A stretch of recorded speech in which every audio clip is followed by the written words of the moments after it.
Sila lang ang pumunta eh. Sila lang interesado na pumunta doon sa puntod up to the last. Nung nagda-suffer si Jesus ng Via Dolorosa, nandoon sila. Nung ipinako si Jesus sa cross ng Kalbaryo hanggang sa namatay, nandoon sila. Nung inilibing, nandoon sila. After the Passover, pumunta kagad sila sa puntod para asikasuhin ang ating Panginoon. And because of that overview, makikita natin some of the significant points to consider bakit si Jesus nag-appear sa mga kababaihan. Number one, because they are a faithful witness.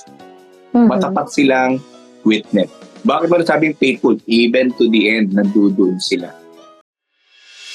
Lugmok sa problema? Nababalot ng takot at pangamba? Lupaypay dahil sa pagdududa?